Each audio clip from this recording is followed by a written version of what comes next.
अस्सलाम वालेकुम स्टूडेंट्स, इंशाल्लाह अभी हम स्टार्ट करने वाले हैं ओस्टियोमाइलाइटिस। ठीक है, तो ओस्टियोमाइलाइटिस हमारे पास क्या होती है, उसकी मतलब टाइप्स और उसकी वो किस चीज़ों से ही इंसान को इफ़ेक्ट हो जाती है ओस्टियोमाइलाइटिस। ठीक है, और इसकी टाइप्स और इसी तरीके से नर्सिंग प्रोसेस हम ये सब चीज़ें पढ़वाएंगे। ठीक है, तो ओस्टियोमाइलाइटिस हमारे पास क्या होती है कि बोन इन्फेक्शन होती है। ठीक है, तो नॉर्मली जब एक पर्सन की बोन इन्फेक्शन हो जाती है ना, तो उसको हम क्या कहते हैं, ओस्टियोमाइलाइटिस। ठीक है, तो osteomyelitis is an infection in a bone. ठीक है, infection can reach a bone by traveling through the bloodstream or spreading from nearby tissue।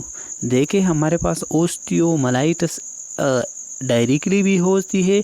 ठीक है, और कोई भी और जगह में इन्फेक्शन हुआ होती है तो उस जगह से थ्रू द ब्लड वो आ जाती है, और जिस जगह पे मतलब बोन वगैरह की थोड़ी सी ब्रेक वगैरह या इसी तरीके से क्रैक्स हो जाती है ना, तो उस जगह पे वो आती है और हाँ आपकी बोन में जो है डिपॉजिट होती है।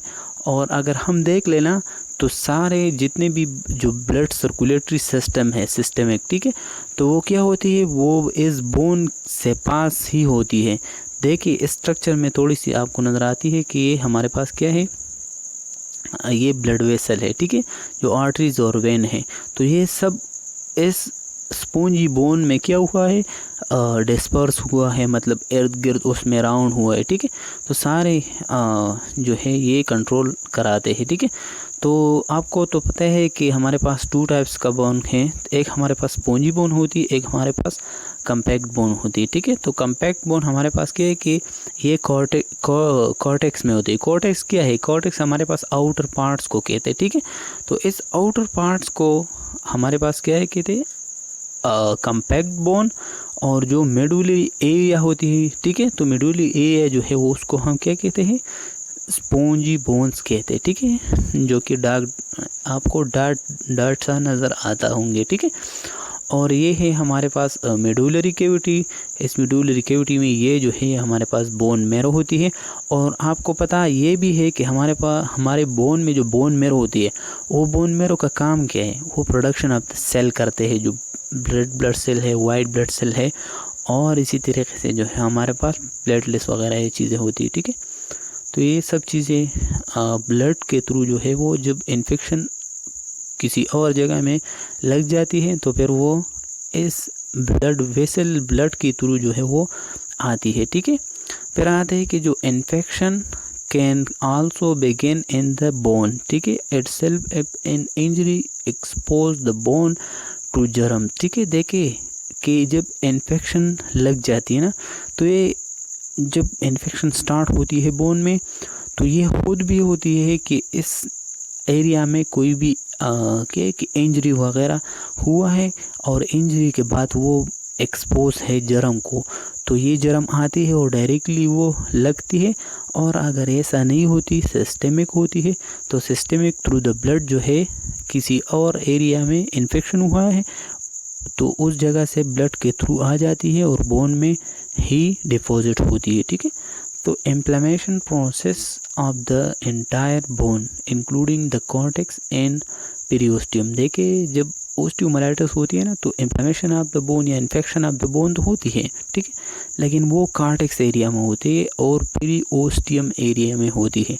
तो ये दो एरिया आपने क्या याद रखना है कि ओस्टियोमाइलाइटिस जो होती है तो वो क्या होती है, जो प्रोसेस होती है वो हमारे पास होती है इसकी जो एरिया है। ठीक है, तो इसमें होती है।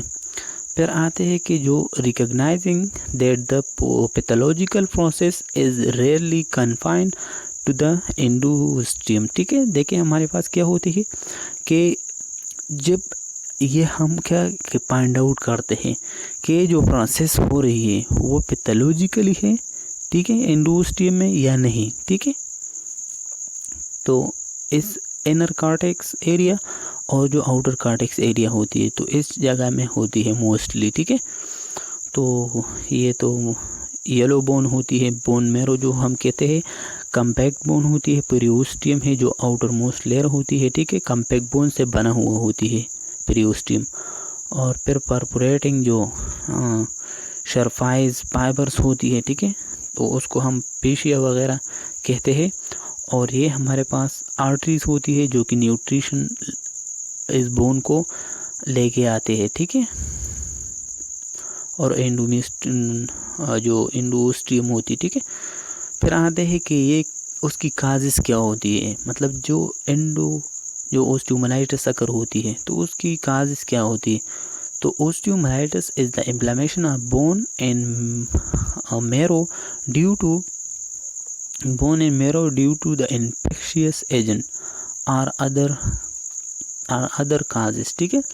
तो हमारे पास क्या होती है कि जो ओस्टियोमाइलिटिस होती है, मतलब जो बोन में इन्फेक्शन होती है ना, इन्फ्लेमेशन होती है, तो इन्फेक्शियस एजेंट की वजह से होती है। और इन्फेक्शियस एजेंट क्या होती है, मतलब बैक्टीरिया होती है, पहले जो स्ट्रेप्टोकोकस बैक्टीरिया होती है, ठीक है, मुख्तलिफ़ किस्म की जो ओस्टियान को लग जाती है और फिर इन्फेक्शन काज होती है। तो ओस्टियोमाइलिटिस कैन रिजल्ट फ्रॉम, वो अगर ये इन्फेक्शन लगती है तो किन किन थ्रू जो है लगती है, तो ये है वो वे जो कि इन्फेक्शन को काज करते हैं। तो ब्लड बॉर्न इन्फेक्शन वो इन्फेक्शन होती है जो कि ब्लड के थ्रू आती है और उस बोन में डिपॉजिट होती है और इन्फेक्शन काज कर लेती है। तो उसको हम मेडिकल टर्मिनोलॉजी में हेमाटोजीनियस जो डिसेमिनेशन होती है उसको ये कहते हैं।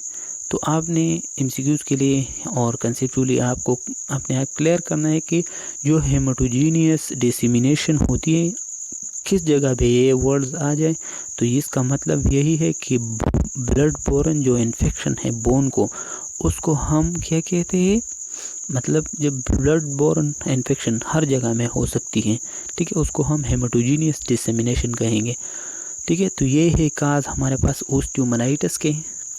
दूसरी काज जो है वो हमारे पास direct introduction of micro organism from external source, for example जो post traumatic and surgically contamination होती है, मतलब ये डायरेक्टली भी काज हो सकती है ओस्टियोमाइलिटिस, ठीक है, मतलब डायरेक्टली जो ऑपरेशन की जो प्रोसीजर होती है उसके बाद जो है, मतलब सर्जिकली जो एरिया है वो एक्सपोज है और वो जर्म आ जाए और उसमें डिपॉजिट होती है, तो फिर क्या बन जाती है, मसला बन जाती है ना। तो ये भी काजेस हैं इस ओस्टियोमाइलिटिस के, ठीक है। फिर आते हैं कि जो कंटीजियस सोर्सेस होती है ना, तो कंटीजियस सोर्सेस वो सोर्सेस होती है, मतलब जो क्या होती है कि जो मतलब जो सॉफ्ट टिश्यू होते हैं या हमारे जॉइंट होती है, इसमें कोई भी इन्फेक्शन आ जाए तो उस इन्फेक्शन की वजह से जो है मतलब वो बोन जो है वो इफेक्ट होती है, तो उसको हम ओस्टियोमाइलिटिस कहते हैं, ठीक है। फिर क्या है कि स्पेशल टाइप्स अकर इन फुट बोन, ठीक है। तो फुट बोन में ज़्यादातर जो है डायबिटिक्स जो पेशेंट होती है ना, उसकी अकर होती है, जो गैंग्रीनियस के बाद जो है वेट गैंग्रीन हो, ये चीज़ें मतलब डायबिटिक फुट हम उसको कहते हैं, ठीक है। तो ये जो है मोस्टली अकर होती है। फिर आते हैं कि उसकी कौन सा बैक्टीरिया होती है जो कि काज करते हैं ये क्या कि जो हेमाटोजीनियस डिसेमिनेशन के थ्रू ब्लड बोर्न इन्फेक्शन, तो उसमें जो बैक्टीरिया है ये आपने एमसीक्यूज़ के लिए याद रखना है कि स्टेफिलोकोकस बैक्टीरिया जो है स्टेफिलोकोकस एरियस, ठीक है, इन 80% to 90% काजेज जितने भी ओस्टियोमाइलिटिस होती है वो हमारे पास जो स्टेफिलोकोकस से ही लगती है, ठीक है। फिर दूसरे नंबर पे आते हैं कि एस्चेरिशिया कोलाई एंड जो सुडोमोनास होती है in klebsiella in a patient with genito urinary tract infection in IV drugs abuser, देखे कि ज़्यादातर जो एस्चेरिशिया कोलाई होती है, मतलब जो क्या होती है कि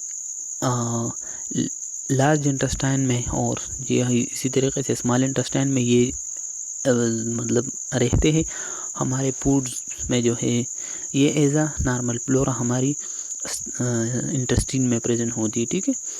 तो या इसकी वजह से या सुडोमोनास की वजह से या क्लिबिशिया, ये बैक्टीरिया है, मतलब इसकी वजह से काज हो सकती है किस चीज़, ओस्टियोमाइलाइटिस। और जेनिटो यूरिनरी ट्रैक इन्फेक्शन, ये इसकी ज़्यादा से ज़्यादा इन्फेक्शन की चांसेस होती है। तो इस इन्फेक्शन चांसेस जब ज़्यादा बढ़ती है ना, तो उसकी वजह से बोन को ज़्यादा से ज़्यादा इन्फेक्शन वगैरह, जर्म वगैरह ये थ्रू द ब्लड चल जाती है और उस जगह पे क्या होती है, मसला क्रिएट कर लेती है। ठीक है, एन IV ड्रग्स एब्यूज़र, अगर IV ड्रग्स एब्यूज़र हो, ठीक है, तो इसको ये मसला क्रिएट हो सकती है। फिर इन नोनेट जो होती है, ठीक है, तो नोनेट हमारे पास उसकी जो टाइमिंग होती है, तो 1 डे से लेके 28 डेज तक जो एज होती है बेबी का, तो उसको हम नोनेट कहेंगे। ठीक, फिर इसी तरीक़े से जो है वो इन्फेंसी होती है, ठीक है, 1 मंथ से लेके 1 ईयर तक, और मुख्तलिफ़ किस्म के स्टेजेस है। ठीक है, तो नोनेट की जो होती है वो हमारे पास हेमोफिलियस जो इन्फ्लुएंजा, एन ग्रुप बी जो स्टेफिलोकोकस होती है। ठीक है, तो इन्फ्लुएंजा वगैरह ये भी होती है। तो जब ये डिजीज़ होती है ना, तो इसी वजह से जो है बोन इन्फेक्शन की चांसेस ज़्यादा होती है। ठीक है, क्योंकि ये बैक्टीरिया फिर ब्लड के थ्रू उस बोन में चले जाती है और डिपॉजिट होती है, मसला क्रिएट कर लेते हैं। ठीक है, फिर an infection with sickle cell disease, ठीक है, जो सैल्मोनेला इन्फेक्शन होती है। ठीक है, तो सैल्मोनेला टाइप आई ये हमारे पास, या सैल्मोनेला इन्फेक्शन वो इन्फेक्शन होती है जो स्टमक में होती है ना, तो उसकी वजह से ये बैक्टीरिया फिर ब्लड के थ्रू जो है वो आ जाते हैं ब्लड बोन में और इन्फेक्शन काज कर लेते हैं। फिर हमारे पास ज़्यादातर जो पेशेंट होती है ना सिकल सेल डिजीज़ की, सिकल सेल डिजीज़ कौन सी डिजीज़ है, ये हमारे पास जेनेटिक डिजीज़ है, और ये हमारे पास उसकी जो हमारे पास मतलब अमीनो एसिड होती है। ठीक है, उसमें सब्स्टिट्यूशन होती है। सब्स्टिट्यूशन इसी तरीके से कि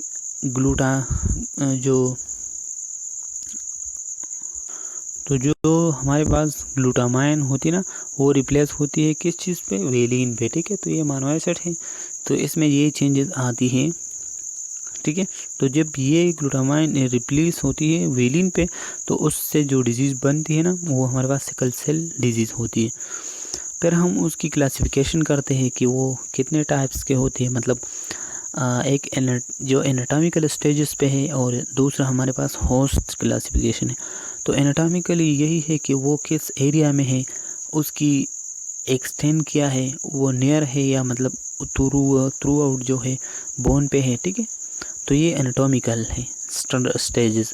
और जो होस्ट क्लासिफिकेशन है, तो होस्ट क्लासिफिकेशन का मकसद यही है कि इस होस्ट की पहले कोई भी हिस्ट्री तो नहीं था, या उसकी इम्यून सिस्टम कैसा है। ठीक है, तो ये चीज़ें आपने होस्ट क्लासिफिकेशन में चेक करना है। ठीक है, तो मेडुलरी जो होती है ना, तो एनाटॉमिकल स्टेज में infection restricted to the bone marrow. ठीक है, तो ये होती है, फिर बाद में आपको पिक्चर दिखाऊंगा, क्लियर हो जाएंगे इंशाल्लाह।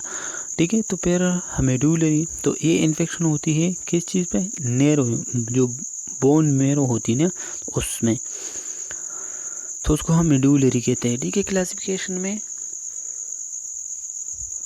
दूसरी जो टाइप्स हैं हमारे पास, वो हमारे पास सुपरफिशियल होती है ना, तो infection restricted to cortical bone. ठीक है, फिर जो तीसरी पे है वो हमारे पास है कि localise infection with clearly defined adage and bone stability preserve. ठीक है, तो ज़्यादातर जो लोकलाइज मतलब होती है ना, तो क्लियरली किनारों पे ही होती है। ठीक है, और इसी तरीके से डिफ्यूज़ एक होती है, तो हमारे पास डिफ्यूज़ वो होती है जो infection spread to the entire bone circumference with instability before and after debridement।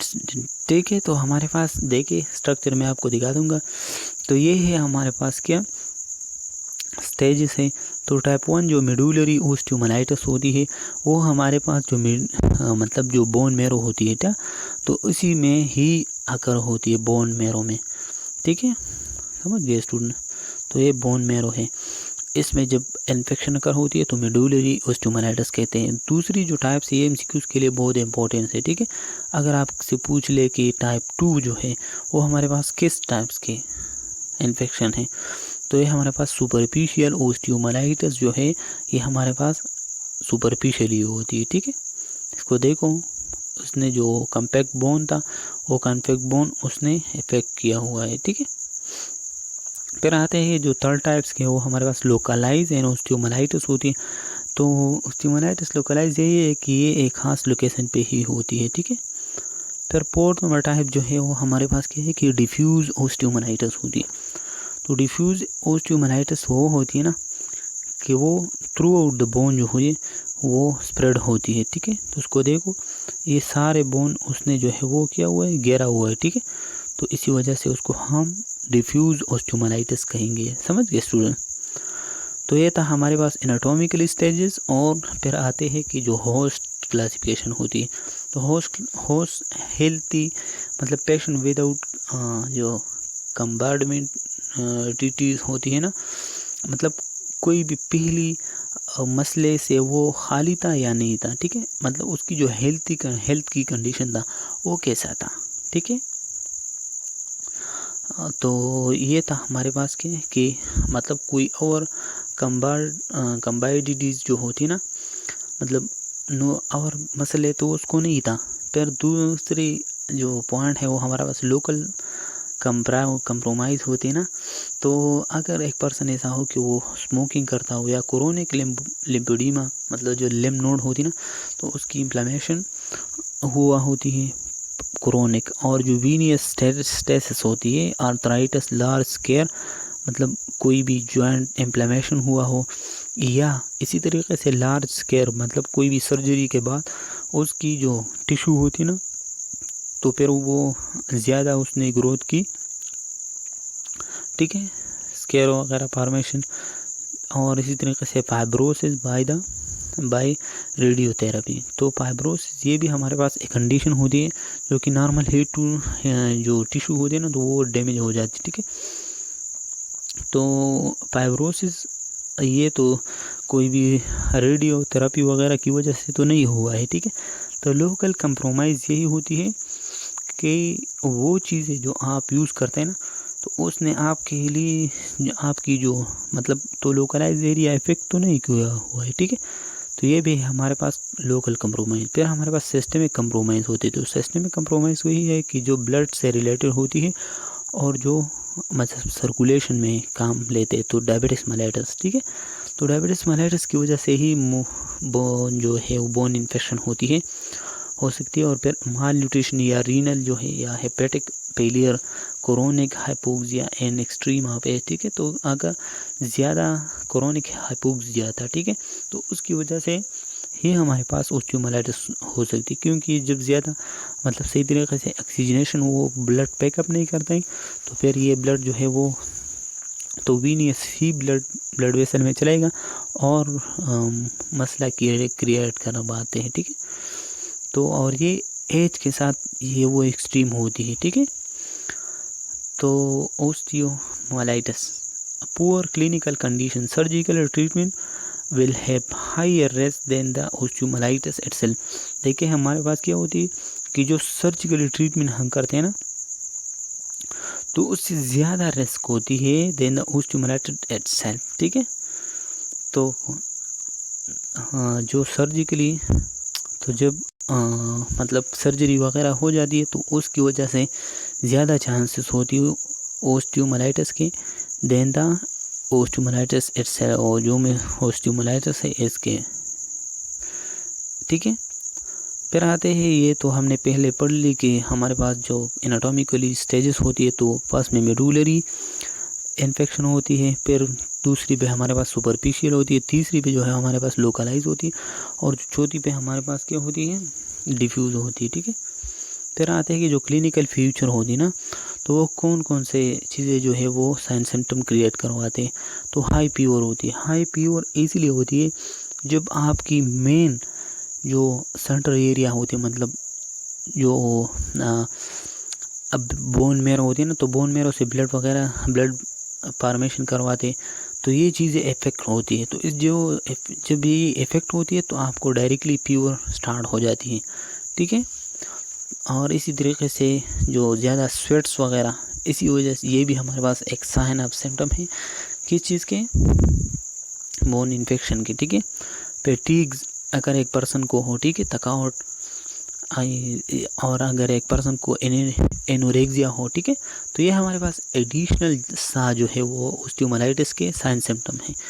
फिर हमारे पास आता है कि वेट लॉस, ये तो कॉमन होती है, ठीक है, क्योंकि जो स्पॉन्जी बोन होती है और जो कम्पैक्ट बोन होती है वो तो थोड़ा आहिस्ता आहिस्ता मतलब इन्फेक्शन की वजह से मसला ज़्यादा हो जाती है, ठीक है। तो रिस्ट्रिक्शन ऑफ मूवमेंट, तो मूवमेंट तो ज़्यादा नहीं करने, उसको रिस्ट्रिक्ट करने, क्योंकि जब एक पर्सन मतलब वॉकिंग करता है वगैरह ये चीज़ें, तो फिर वो जगह दोबारा जो है वो लगती है और मसला, और इसी तरीके से पेन भी क्रिएट होती है और भी मसले आते हैं, ठीक है। फिर आता है कि लोकल एडिमा, ठीक है। तो लोकल एडिमा का मकसद ये है कि मतलब एक स्पेसिफिक और ख़ास जगह जो है वो इसमें इन्फ्लेमेशन जब आ जाती है, ठीक है। तो जब बोन की एक ख़ास स्पेसिफिक एरिया में इन्फ्लेमेशन आ जाती है तो ये डायरेक्टली इसकी साइन सिम्टम है ऑस्टियोमाइलाइटिस के, ठीक है। फिर आता है कि जो एरिथीमिया तो लाजिम होंगी, क्योंकि उस जगह पे ज़्यादा ब्लड आ जाती है ताकि उस जगह को हीलिंग मिल जाए, और इसी तरीके से जो है वो टेंडरनेस आ जाती है, उसमें जो सख्तपन आते हैं ना, तो वो सख्तपन आती है उसमें, ठीक है। फिर आते हैं कि जो पैथोलॉजी होते हैं ना, तो वो किसी तरीके से ये डिजीज़ अकर होती है, ठीक है। तो ये आपने अच्छी तरीके से रखना है जहन में, ठीक है। तो there are in arteries branches of the nutrients arteries, ठीक है। तो आपको पता है कि ब्लड जो है, ब्लड न्यूट्रिशन लेके आते हैं किस जगह तक, बोन में, ठीक है। और उस बोन की जो है वो इसकी आखिरी हद होती है, और फिर इसके बाद वो डायरेक्टली वीनस के थ्रू जो है वो किस जगह में चले जाते हैं, ब्रेन में, ठीक है। और ब्रेन में नहीं है, वो हार्ट में चले जाते हैं, ठीक है। तो जब इसमें चले जाते हैं तो ये ब्रांचेस क्या होती है कि acute inflammatory response due to infection, तो डायरेक्टली जो है साइटोकाइन रिलीज़ हो जाती है। तो जब साइटोकाइन रिलीज़ होती है ना, तो वो कम्युनिकेट करवा लेते हैं, ठीक है। कम्युनिकेटर जो केमिकल है, ठीक है, साइटोकाइन, वो टिश्यू नेक्रोसिस वगैरह और break down of the bone, क्योंकि इस जगह जो जगह इन्फ्लेमेटरी हो है ना, तो उस जगह पे ब्लड वगैरह की सप्लाई स्टॉप हो जाती है। जब ब्लड की सप्लाई स्टॉप हो जाती है तो डायरेक्टली पर्सन को नेक्रोसिस स्टार्ट हो जाती है। जब नेक्रोसिस स्टार्ट होती है तो उस जगह पे बोन जो है वो ब्रेक डाउन की चांसेस ज़्यादा होती है, तो उसी वजह से ऑब्स्ट्रक्शन होती है, और ऑब्स्ट्रक्शन की वजह से जो है avascular necrosis of the bone होती है। तो वेसल की जो जितने भी ब्लड सप्लाई होती है वो मुकम्मल तरीके से वो क्या होती है, वो स्टॉप हो जाती है। तो इसी वजह से जो है जो सिक्वेस्ट्रा जो है फॉर्मेशन हो जाती है। तो सिक्वेस्ट्रा हमारे पास वो प्रोसीजर होती है, तो वो सिक्वेस्ट्रा हमारे पास जिस जगह पे मतलब इन्फेक्शन हो जाती है, तो वो इन्फेक्शन क्या होती है, जो डैमेज टिश्यू होती है, ठीक है। तो वो डैमेज टिश्यू ब्लड वेसल में चले जाते हैं और थ्रोम्बोसिस वगैरह ये चीज़ें काज करवाते हैं ना, तो इसको हम सिक्वेस्ट्रा कहेंगे, ठीक है। तो जब वो मतलब क्या होती है, थ्रोम्बोसिस काज होती है, तो उस थ्रोम्बोसिस वो चले जाते हैं मुख्तलिफ किस्म की आर्टरी को ब्लॉक करवाते हैं, और क्रोनिक ऑस्टियोमाइलाइटिस वगैरह। और ये जो हमने पहले बोला कि डिड टिश्यू होती है, वो किसी और दूसरी बोन की स्पॉन्जी बोन में चले जाती है, और उसमें वो क्या होती है, पेल्टर होती है। तो वो पेल्टर जो डैमेज सब्सटेंसेस था वो ही रह जाते हैं और मसला क्रिएट कर लेते, ठीक है। तो ये था, इसको देखो, ये हमारे पास क्या है कि ये भी ब्लड सप्लाई वगैरह ब्लॉक हुआ है, ठीक है। सब जो पेरियोस्ट्रियल एब्सेस होती है और ये हमारे पास इनिशियल स्टेजेस है साइट्स है, ठीक है, पेरियोस्टियम के। और ये हमारे पास एपिपाइसल प्लेट वगैरह, ये डेड बोन जो है ये क्रिएट होती, ठीक है। और ये हमारे पास न्यू बोन को भी इफेक्ट करवाते हैं, ठीक है। फिर आते हैं कि जो कॉम्प्लिकेशन होती है, कि कौन कौन से कॉम्प्लिकेशन है। तो deformity of the bone structural deviation of the distortion, ठीक है। तो नॉर्मल जो स्ट्रक्चर है उससे डिविएटेड हो जाती है। फिर हमारे पास पैथोलॉजिकली फ्रैक्चर हो जाती है, ठीक है, मतलब किसी डिजीज़ की वजह से जो है फ्रैक्चर वगैरह की चांसेस होती है। फिर आता है कि जो systemic effect such as the chronic pure and fatigue, ठीक है। तो ये कॉम्प्लिकेशन भी है कि ओस्टियोमाइलाइटिस की वजह से क्या होती है, क्रोनिक प्योर होती है, ठीक है। क्रोनिक प्योर वो प्योर होती है मतलब जो प्रोलॉन्ग टाइम के चले आते हैं, ठीक है, एम्पेटिक। और जो अमाइलोसिस, जो अमाइलोडोसिस हमारे पास which can get further deposition in kidney, liver and blood vessel. तो जो अमाइलोडोसिस होती है ना, तो ये हमारे पास एबनॉर्मल प्रोटीन होती है, ठीक है। तो उस बोन की जो इन्फेक्शन है उससे प्रोडक्शन हो जाती है, ठीक है, और ये किसी और जगह में जो है वो डायरेक्टली डिपॉजिट होती है, ठीक है, और इन्फेक्शन अदर बोन में कास करा देते हैं। सेप्सिस होती है मतलब, ठीक है। और इसी तरीके से सार्कोमा होती है इन द इन्फेक्टेड बोन, ठीक है, मतलब बोन की कैंसर हो जाती है, ठीक है, मसल और बोन। फिर हम उसके लिए मेडिकली सर्जिकली मैनेजमेंट हम क्या करवाते हैं। तो management of osteomyelitis include the following. एक हमारे पास है कि इमोबिलाइजेशन विद अ कास्ट और immobilizer to decrease pain and prevent fracture, ठीक है। तो इस इमोबिलाइजेशन का और केस्ट इमोबिलाइज़र का मकसद ये होती है ताकि उसमें पेन रिलीफ हो जाए और उसकी फ्रैक्चर वगैरह दोबारा जो है जब चांसेस क्या होती है, कम होती है, ठीक है। तो दूसरी हमारे पास ये कि the cast may be open, जो windowed to provide assist for wound care, ठीक है। तो ज़्यादातर जब हम केस प्रोवाइड कर लेते हैं ना, केस क्या चीज़ है हमारे पास, एक प्रोटेक्टिव कवरिंग होती है, ठीक है, जो जगह क्या होती है मतलब सर्जिकली वगैरह के थ्रू रिमूव हम कर लेते हैं। फिर उसको मतलब दोबारा रिपेयर करने के लिए हम केस प्लेस्टर वगैरह ये चीज़ें लगवाते हैं, ठीक है, ताकि वाउंड की इन्फेक्शन वगैरह और ज़्यादा ना हो। फिर हमारे पास एप्लीकेशन ऑफ वार्म जो सलाइन स्क्रू होती है, ठीक है, to the affected area for 20 minutes several time a day to increase circulation of the affected area, ठीक है। तो ज़्यादातर जो है वार्म सलाइन आपने क्या करना है, प्रोवाइड करना है, ठीक है। जो अफेक्टेड एरिया है सेवरल टाइम जो है ज़्यादा से ज़्यादा आपने जो है दिन में लगाना है, ठीक है, जो जगह अफेक्टेड हुआ है। तो फिर हमारे पास identification of the causative organism to initiate appropriate intervene, ठीक है। तो आपने उस माइक्रो ऑर्गेनिज्म को मालूम करने के लिए मुख्तलिफ किस्म के इन्वेस्टिगेशन स्टार्ट करते हैं। फिर आता है कि जो इंट्रावीनियस होती है antibiotic therapy as administer for 3 to 6 week, ठीक है। तो आपने मतलब मुख्तलिफ किस्म के जो है वो 3 to 6 वीक आपने ये एंटीबायोटिक थेरेपी देना है IV। फिर हमारे पास आता है कि oral antibiotic then follow for a long as 3 month, ठीक है। तो ओरल एनेस्थेटिक ओरल एंटीबायोटिक ये भी लेना है, ठीक है, और 3 माह के लिए, ठीक है। फिर आता है कि सर्जिकली जो डिब्रेडमेंट होती है of the necrotic tissue and sequestrum to remove the infected area, ठीक है। जो जगह इन्फेक्टेड हुआ होती है ना, जो नेक्रोटिक हुआ होती है, वो हम उससे क्या है वो रिमूव करा देते हैं, ठीक है। सिक्वेस्ट्रम ये हमारे पास डेड टिश्यू होती है बोन की, ठीक है। फिर आते हैं कि जो close irrigation with saline or an antibiotic solution and low suction to the affected area to flush away necrotic tissue।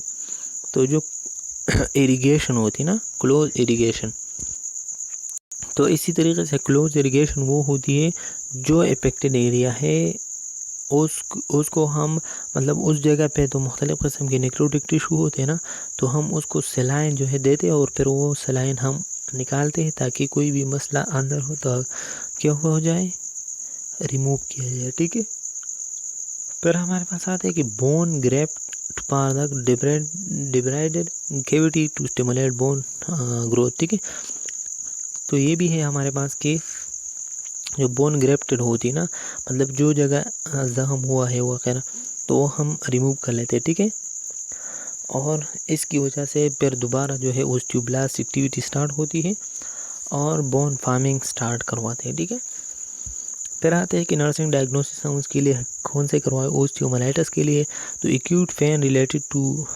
Osteomyelitis infection in the bone. ठीक है, impair physical mobility due to the bone marrow infection. ठीक है, और rest पारपाल related to the slippery area present with, ठीक है, evidence by observation, low self esteem. ठीक है, तो उसकी जो काउंसलिंग एरिया होती है ना तो वो कम होती है। Rest for empire skin integrity. ठीक है, तो ज़्यादा से ज़्यादा जो है स्किन इंटीग्रिटी की ख़राब होने की चांसेस होती है। ठीक है, फिर एम्पेयर सोशल इंटरेक्शन। ठीक है, और उस सोशल इंटरेक्शन किस वजह से, ठीक है, और इसी तरीके से हमारे पास क्या होती है, एंजाइटी, स्ट्रेस, रेस्पिरेटरी इन्फेक्शन। ठीक है, तो ये है हमारे पास नर्सिंग डायग्नोसिस। तो नर्सिंग इंटरवेंशन में हम उसको मतलब control infection, protect injury and provide support. ठीक है, तो ये आपने उसकी जो है हॉस्पिटलाइज केयर करवाना है। ठीक है, इन्फेक्शन वगैरह से प्रोटेक्शन का देना है। ठीक है, encourage the patient to verbalize his concern about this his disease. ठीक है, तो पेशेंट को आपने काउंसिल करना है कि आप खुद बताएं कि आपकी मसला क्या होती है। ठीक है, डिजीज़ के साथ। ठीक है, फिर आता है कि encourage the patient to perform so much self care है हिज कंडीशन अलाउ। देखिए कि इनकरेज द पेशेंट आपने इनकरेज करना है। ठीक है, कि आप खुद अपनी केयर के लिए ये चीज़ें करवाएंगे। ठीक है, फिर help the patient identifying care technique and activity there promote rest and relaxation.